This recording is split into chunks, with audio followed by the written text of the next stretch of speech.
Oke, teman-teman semua, kita mulai pertemuan kita di materi unsur-unsur bimbingan rohani Islam.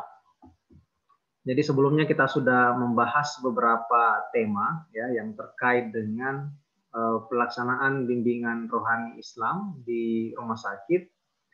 Di antaranya misalnya kemarin kita sudah membahas tentang tujuan dari bimbingan rohani Islam, kemudian dasar ya atau asas yang digunakan dalam bimbingan rohani Islam dan lain sebagainya. Nah, kali ini kita akan membahas tentang unsur-unsur bimbingan rohani Islam. Apa aja sih yang terkait dalam bimbingan rohani Islam? Nah, secara umum teman-teman ada di slide berikutnya ini, ya. Jadi unsur-unsur dalam bimbingan rohani Islam itu secara umum ada 3, ya. Yang pertama adalah subjek, kemudian objek, dan pesan atau maudhu. Nah, nanti kita akan urai satu persatu masing-masing unsur ini. Nah, yang pertama adalah subjek, ya. Jadi pengertian subjek di sini yaitu petugas atau orang yang dianggap mampu untuk memberikan pengarahan, penasehatan, dan bimbingan kepada pasien yang sedang menderita suatu penyakit. Ya. Nah, dalam hal ini beberapa tempat itu punya istilah. Misalnya kalau di Rumah Sakit Islam PKU Muhammadiyah Palangkaraya, di situ menggunakan istilah binroh, ya, bimbingan rohani. Kemudian ada juga yang menggunakan istilah warois, ya. Wa-nya ini saya lupa ya singkatan dari apa. Kemudian rois itu rohani Islam. Nah, itu misal ya. Jadi subjeknya itu bisa beberapa istilah ya atau penamaan, yaitu tergantung masing-masing rumah sakit ya. Nah, namun yang jelas yang paling penting untuk kita ketahui adalah apa atau siapa sih subjek yang dimaksud dalam bimbingan rohani Islam ini. Nah, jadi di sini sudah disampaikan bahwa subjek itu adalah petugas, ya. Nah, apa yang harus dimiliki? Yaitu dia harus mampu memberikan pengarahan, penasehatan, dan bimbingan kepada pasien yang menderita suatu penyakit. Nah, karena tugas-tugas seperti ini itu tidak bisa kemudian diemban bagi mereka-mereka yang apa istilahnya tidak punya kecakapan, maka perlu untuk mengetahui apa saja ya yang harus dimiliki oleh seorang binroh ya, bimbingan rohani Islam atau warois ya atau subjek dalam hal ini. Ya, karena tugas-tugas yang diemban itu tidaklah mudah ya, tidaklah ringan, sehingga harus betul-betul memiliki kompetensi-kompetensi yang penting ya dalam menjalankan tugas dan fungsinya.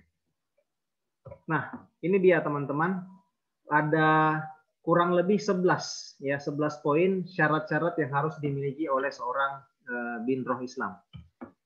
Yang pertama adalah dia memiliki pengetahuan agama, kemudian juga berakhlak mulia serta aktif dalam menjalankan ajaran agamanya.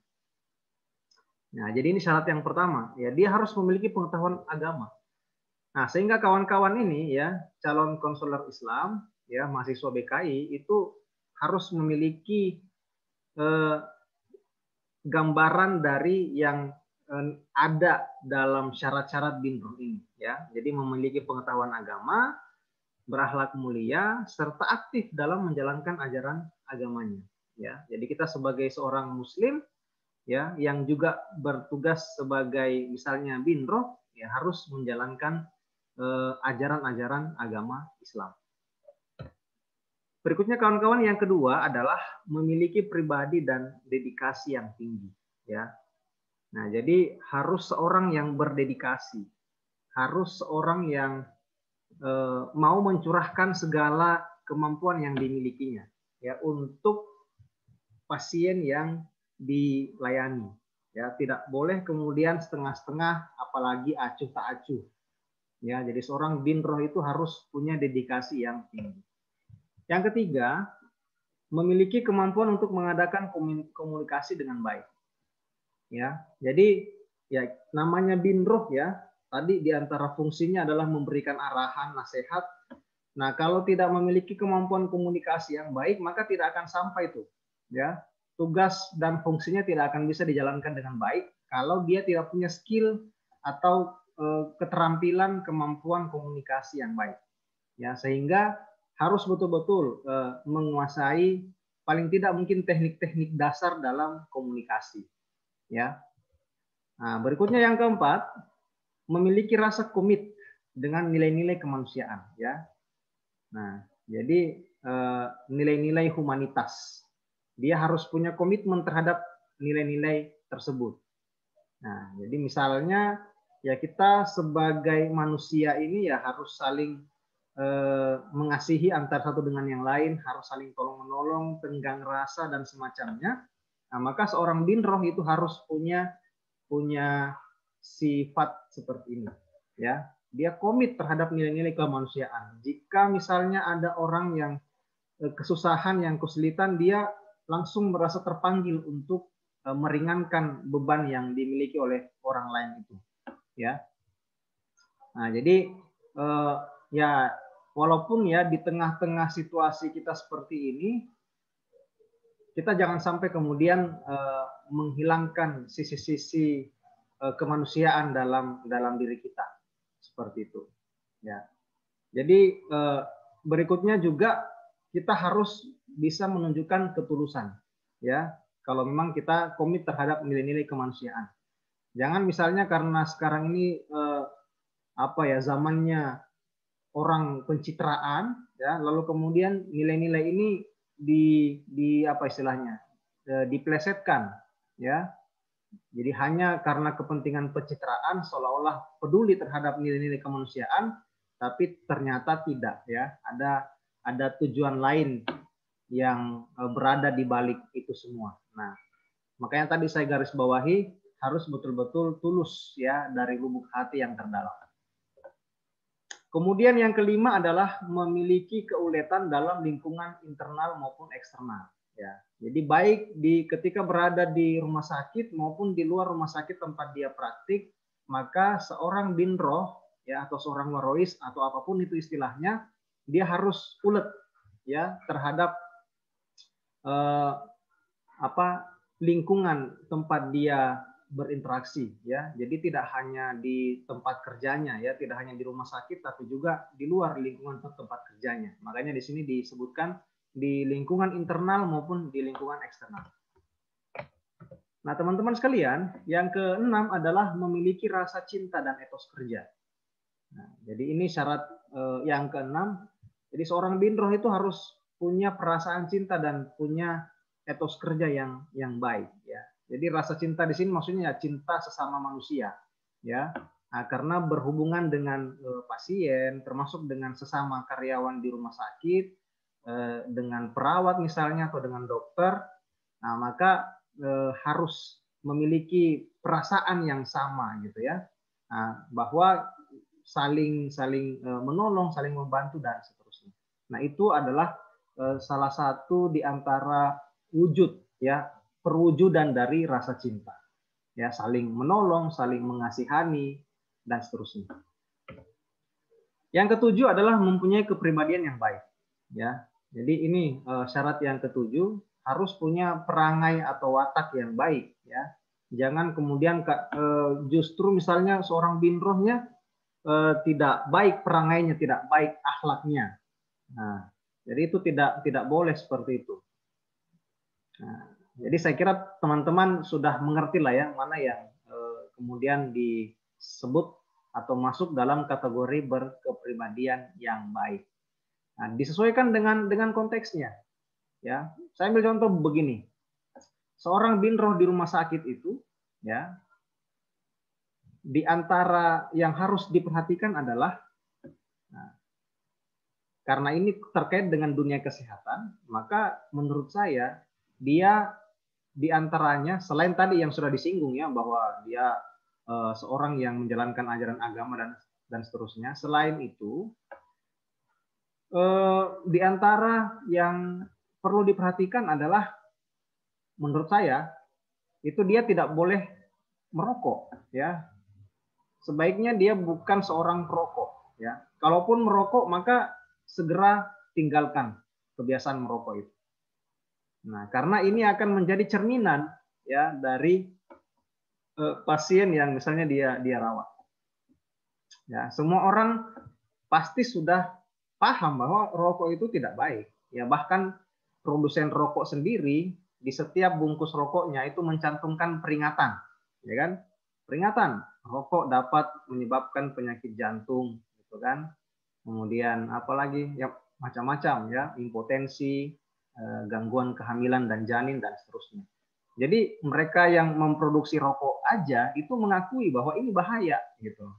Nah, terus bagaimana kalau misalnya ada dokter ya, sampai ada dokter misalnya atau binroh yang merokok, ya nanti pasiennya melihat, wah ini berulang-ulang mengingatkan tentang memelihara atau menjaga kesehatan. Nah, dia sendiri tidak menjaga kesehatannya. Ya. Jadi itu ya. Nah, oke, kita lanjut. Yang 8. Memiliki rasa sensitif terhadap kepentingan pasien. Ya. Nah, jadi seorang binroh itu dia harus sensitif dia terhadap kepentingan pasien. Jadi ketika pasiennya merasa perlu, maka harus segera ditindak ya, harus segera diberikan pertolongan. Nah, harus sensitif. Jangan misalnya sudah dipanggil-panggil sama pasien yang dia rawat kemudian cuek saja, wah itu berbahaya. Kemudian yang ke-9, memiliki kecekatan berpikir cerdas sehingga mampu memahami yang dikehendaki pasien. Nah, jadi harus apa ya? Fast respon. Nah, jadi jangan hanya misalnya kalau ada di antara kalian yang bisnis online, jangan hanya di bisnis online aja yang fast respon gitu ya. Nah, tapi juga dalam konteks ini ya harus cerdas sehingga paham ya, sampai-sampai misalnya si pasien itu tidak mengatakan apa yang dia perlukan, nah binrohnya sudah tahu. Nah, itu berarti luar biasa itu ya, belum diucapkan tapi sudah ngerti apa nih maunya si pasien. Nah, itu yang lebih mantap lagi. Oke, 10 adalah memiliki personality yang sehat dan utuh, tidak terpecahkan jiwanya karena frustrasi dan penyebab-penyebab kejiwaan lainnya. Nah, ini juga penting ya. Jadi seorang binroh itu harus ya paling tidak psikisnya sehat lah ya, tidak stres. Nah, kalau stres itu kan nanti berbahaya nanti. Ketika ada pasien misalnya ya dia menghadapi pasien yang mau bunuh diri ya. Nah, ternyata ini binrohnya karena dia juga punya masalah, nah justru dia yang pertama mau bunuh diri, nah kan? Jadi berbahaya itu ya. Ada pasien yang seharusnya diselamatkan, nah karena ternyata binrohnya ini punya persoalan personal juga, nah itu nanti akan semakin berbahaya ya, akan mengancam 2 nyawa sekaligus gitu ya. Nah, anggaplah seperti itu. Jadi seorang binroh itu harus sehat secara mental ya, secara psikis ya. Jangan sampai kemudian dia mengalami goncangan-goncangan kejiwaan yang dapat membahayakan tidak hanya bagi dirinya tapi juga bagi orang lain, dalam hal ini pasien ataupun masyarakat lain yang ada di rumah sakit. Oke, yang berikutnya memiliki kematangan jiwa dalam segala perubahan lahiriah maupun batiniah. Nah, jadi ini maksudnya emosinya stabil, ya. Jadi apapun misalnya yang terjadi di luar sana, ya, bagi seorang binroh yang baik dia harus bisa tetap terkendali, ya. Apapun yang berasal atau yang terjadi di luar dirinya, ya. Karena ya kita semua sadari bahwa tidak semua hal-hal yang ada di luar diri kita itu sesuai dengan kita. Ya, ada sesuatu atau kejadian yang ya tidak kita senangi, ya itulah kenyataannya. Nah, tugas kita adalah bagaimana kita melakukan penyesuaian-penyesuaian. Nah, jadi itu ya kawan-kawan semua bahasan mengenai syarat-syarat binroh ya, ada 11 poin. Nah, tadi setelah yang pertama kita membahas tentang subjek, maka yang kedua adalah kita membahas tentang objek ya dalam unsur-unsur bimbingan rohani di rumah sakit. Nah, objek di sini adalah mereka yang menerima bimbingan rohani. Ya, dalam hal ini adalah pasien yang menjadi objek bimbingan. Nah, jadi itu objeknya, ya. Nah, nanti pada konteks lain bisa disesuaikan. Misalnya terhadap karyawan di rumah sakit itu bisa juga disebut sebagai objek ya. Mungkin dalam bimbingan yang berbeda. Nah, itu ya. Jadi ya tinggal menyesuaikan saja. Nah, tapi kalau untuk dalam konteks ini ya umumnya objek dalam pemberian bimbingan rohani Islam itu adalah kepada pasien. Nah, yang pertama, kaitannya dengan objek ini adalah maka seorang bin roh itu haruslah memahami karakter dan siapa yang akan dibimbing. Ya, dia harus memahami karakternya. Ya, seperti apa tabiat dari yang dia bimbing. Kemudian juga dia harus bisa memperhatikan apakah dia berasal dari misalnya orang yang lansia, orang tua, orang dewasa, remaja, anak-anak, dan sebagainya. Dia juga harus bisa mempertimbangkan itu. Nah, kemudian ya tentu juga ya sesuai dengan kepribadian masing-masing, gitu ya. Nah, harus bisa dipahami. Lalu berikutnya kaitannya dengan poin yang kedua. Nah, poin yang ketiga ini adalah bin roh ketika menyampaikan nasihat-nasihatnya perlu mengetahui klasifikasi dan karakter pasiennya. Ya, jadi ya klasifikasi itu kaitannya dengan tadi ya yang sudah saya sampaikan, misalnya dari segi usia, apakah dari golongan lansia, ataukah dewasa, remaja, anak-anak dan seterusnya. Itu menyesuaikan, ya. Jangan kemudian camuh ya istilah orang sini, ya. Jadi jangan bercampur baur ya, yang harusnya teknik menyampaikan nasihat kepada anak-anak justru dilakukan kepada orang lansia atau sebaliknya ya, yang lansia kepada anak-anak. Nah, itu akan berpengaruh terhadap pemberian bimbingan rohani. Nah, jadi perlu betul-betul dipersiapkan. Maka yang tadi kan kaitannya dengan syarat-syarat bin roh yang sudah disinggung sebelumnya. Nah, di situ ada yang terkait dengan ini ya, bahwa seorang bin roh itu harus punya kemampuan untuk memahami ya keperluan pasien ya, termasuk ini karakteristik dan semacamnya sebelum ya, kalau bisa ya, bahkan sebelum pasien itu menyampaikannya secara lisan. Nah, jadi mungkin dibacanya adalah hal-hal yang sifatnya dibacanya itu misalnya dari sifat-sifat yang muncul gitu kan, dari gerak-gerik dari si pasien ya, kemudian ya mungkin bahasa tubuhnya ya, language body-nya, gesturnya. Nah, jadi itu disesuaikan. Nah, kemudian disarankan ya kepada bin roh untuk mendekati pasiennya dengan pendekatan yang persuasif. Ya, pendekatan yang persuasif. Pendekatan yang apa istilahnya? Ya persuasif, ya nyaman gitu.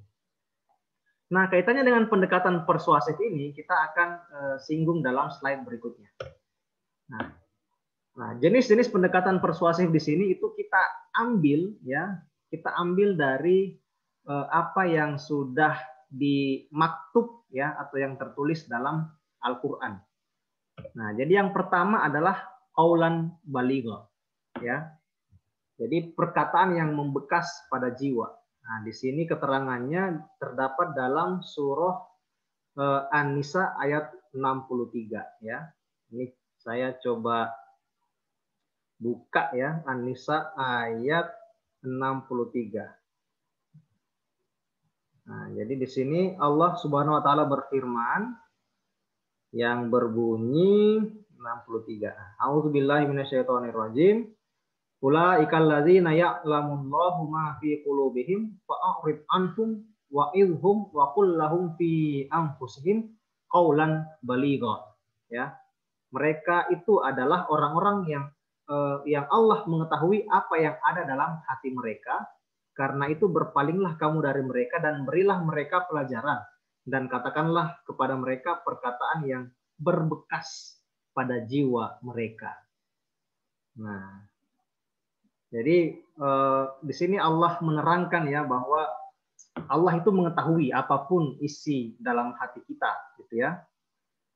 Nah, jika memang ada orang-orang yang mungkin ya keras hatinya, Ya, dalam konteks ini misalnya pasien, nah itu maka harus betul-betul diusahakan agar mampu memberikan perkataan yang membekas ya, atau qaulan baligha. Nah, kemudian yang kedua adalah qaulan layyinan ya, perkataan yang lembut ya. Nah, ini qaulan layyinan itu terdapat dalam Quran surah Toha ayat 44. Nah, nanti teman-teman bisa mengeceknya langsung ya. Saya lanjut, yang ketiga adalah qaulan maisura ya, perkataan yang ringan ya. Ini terdapat dalam Quran surah Al-Isra ayat ke-28 ya. Kita coba cek di Al-Qur'an. Quran surah Al-Isra.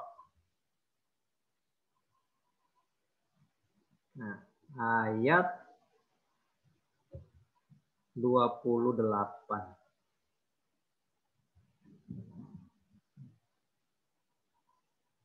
Oke, ya.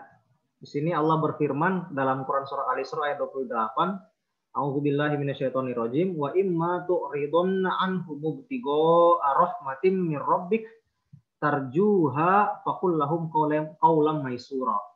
Dan jika kamu berpaling dari mereka untuk memperoleh rahmat dari Tuhanmu yang kamu harapkan, maka katakanlah kepada mereka ucapan yang pantas ya. Dalam Quran yang saya buka di situ disebutkan atau diartikan ucapan yang pantas ya, atau bisa juga diartikan ucapan yang ringan. Nah, jadi seperti itu ya. Nah, kalau misalnya memang dilihat ya bahwa pasien yang bersangkutan ini pasnya diajak omong-omongan yang ringan-ringan saja, ya maka ya jangan diajak ngomong yang berat-berat. Nah, kira-kira seperti itu sederhananya. Lalu yang keempat adalah qaulan karima, ya, perkataan yang mulia. Terdapat dalam Quran surah Al-Isra ayat 23. Ya, di sini Allah berfirman, A'udzubillahi minasyaitonirrajim. Wa qadara rabbuka alla ta'budu illa iyyahu wa bil walidaini ihsana. Imma yablughanna indakal kibara ahaduhuma aw kilahuma fala taqul lahumā uffin wala tanharhuma wa qul lahumā qaulan karima. Ya, dan Tuhanmu telah memerintahkan supaya kamu jangan menyembah selain Dia, dan hendaklah kamu berbuat baik pada ibu bapakmu dengan sebaik-baiknya. Jika salah seorang di antara keduanya atau keduanya sampai berumur lanjut dalam pemeliharaanmu, maka sekali-kali janganlah kamu mengatakan kepada keduanya perkataan ah, dan janganlah kamu membentak mereka dan ucapkanlah kepada mereka perkataan yang mulia.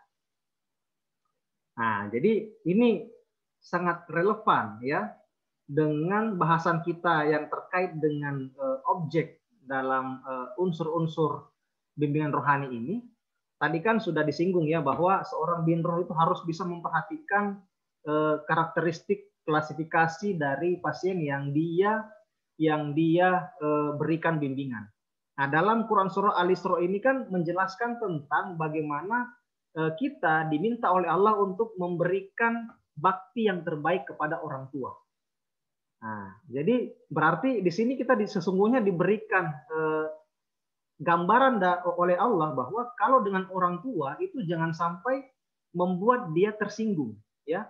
Sampai-sampai perkataan ah, ya, misalnya kalian nih ya, orang tua kalian nyuruh, Fatoni tolong belikan ibu gula di mana, di warung sebelah. Nah, terus Fatoni misalnya kebetulan lagi asik-asik main game, bilang ah nanti aja Bu. Nah, itu nggak boleh ya, nggak boleh, karena itu tidak menggambarkan, tidak mencerminkan akhlak yang baik ya, akhlak yang seharusnya ditunjukkan oleh seorang anak kepada orang tua.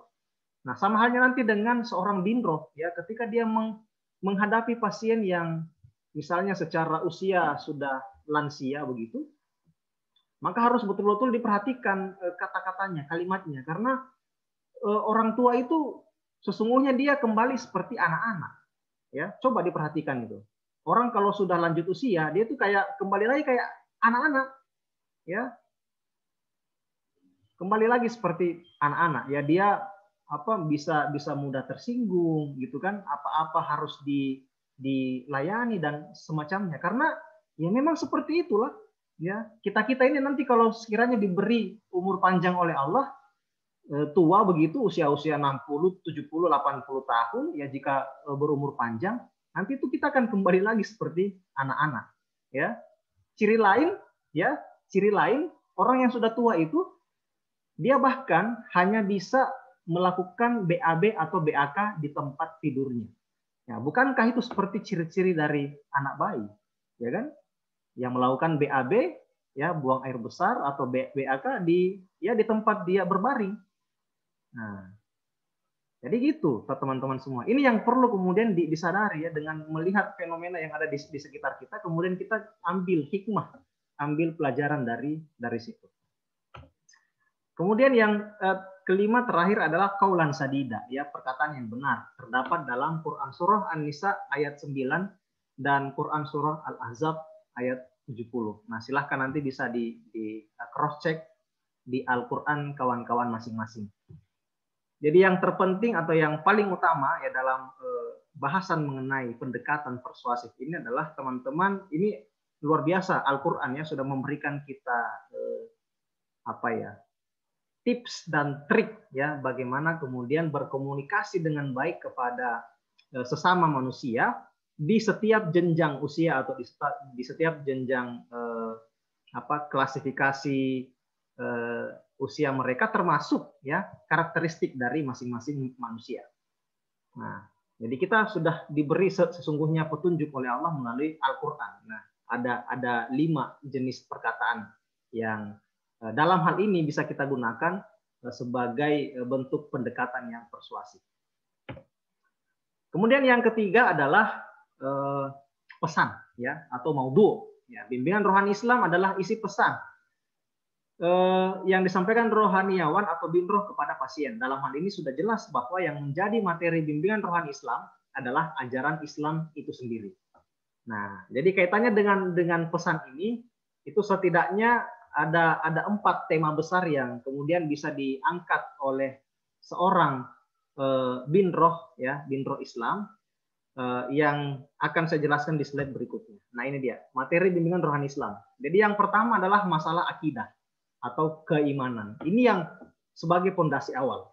Ya, jadi nanti dari ketika teman-teman ya atau seorang binroh Islam itu menyampaikan masalah akidah, itu nanti akan berefek kepada perilaku dari seseorang yang mendengarkan.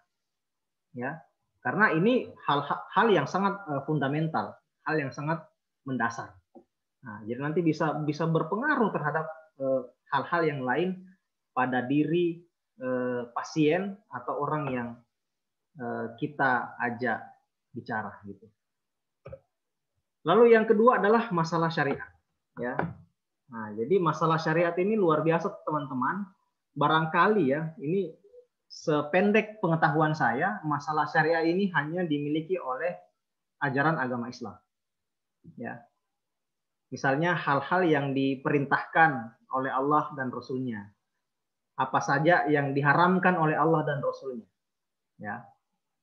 Jadi misalnya Islam itu mengharamkan yang namanya minuman keras ya atau minuman beralkohol. Islam melarang umatnya untuk melakukan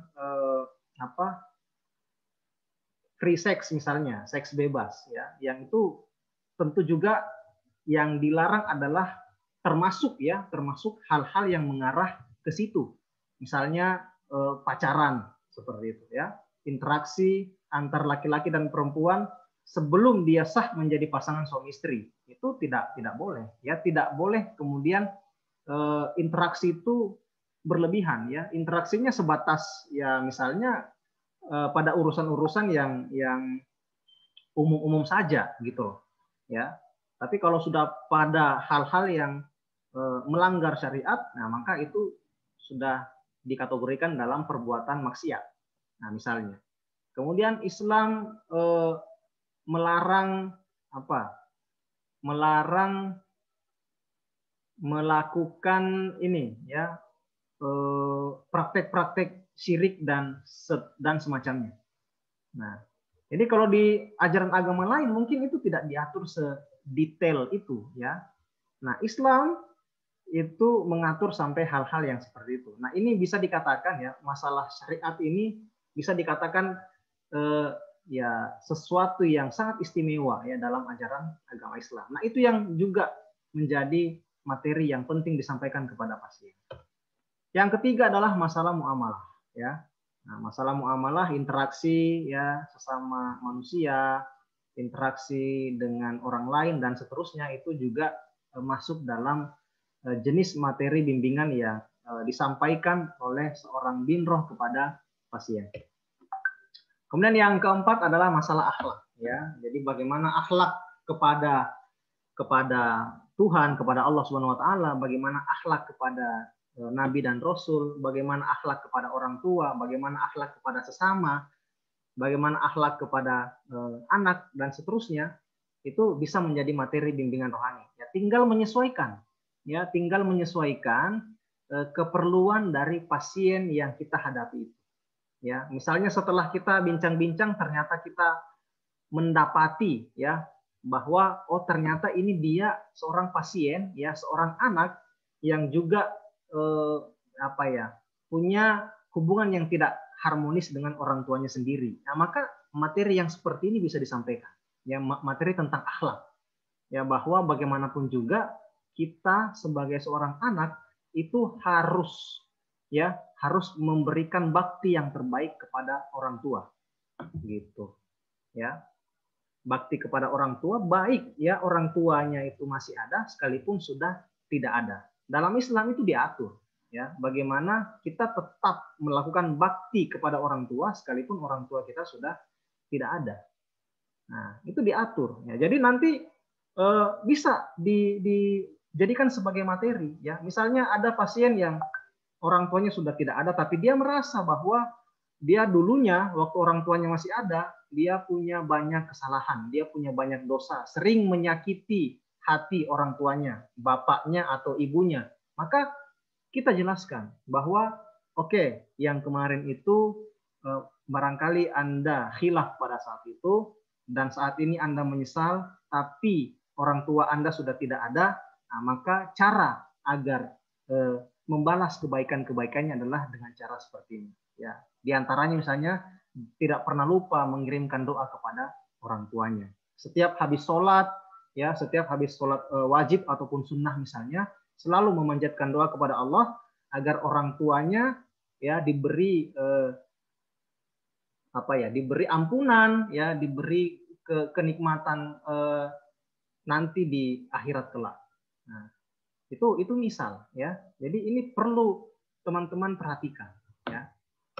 Nah, kemudian yang terakhir adalah termasuk ya karena ini konselor Islam ya. Jadi termasuk hal-hal yang bersifat psikologis itu juga bisa menjadi materi bimbingan. Sebab apa ya? Sebab bagaimanapun juga pasien itu juga membutuhkan hiburan, membutuhkan motivasi, dukungan, sugesti, empati dan berbagai hal yang menyangkut unsur kejiwaan ya. Nah, jadi hal-hal yang bersifat psikologis itu juga harus dikuasai oleh seorang binroh sehingga nanti dia dapat menyampaikan kepada pasien yang dihadapi sehingga dia betul-betul memberikan pengaruh yang baik kepada pasien. Nah, dan itu semua catatannya adalah kembali kepada pribadi dari masing-masing binroh ya. Kalau dia rajin ya meningkatkan kapasitas dirinya dengan cara ya banyak baca buku, banyak diskusi, sesekali menulis dan semacamnya menambah pengalaman gitu kan ya, tidak justru banyak melakukan hal-hal yang sia-sia yang tidak ada manfaatnya. Nah, itu nantinya akan kalian petik hasilnya di hari-hari mendatang. Nah, tapi kalau hari ini misalnya kalian hanya banyak melakukan hal-hal yang ya sia-sia, tidak ada gunanya, ya justru sebaliknya ya hal-hal yang jelas-jelas mendatangkan madorot atau kerusakan pada diri kalian, ya nanti juga kelak kalian akan mendapatkan ganjarannya. Ya, ini tentu kita memohon kepada Allah agar terhindar dari hal seperti itu ya. Nauzubillahi min dzalik. Baik teman-teman semua, nah saya kira itu dulu ya penjelasan atau pengantar saya dalam pertemuan kita yang kelima ini. Semoga memberikan manfaat bagi kita semua. Untuk selanjutnya saya akan persilahkan kepada teman-teman untuk menyampaikan pertanyaan, sanggahan, masukan, dan semacamnya. Oke, terima kasih. Saya cukupkan dulu. Wassalamualaikum warahmatullahi wabarakatuh.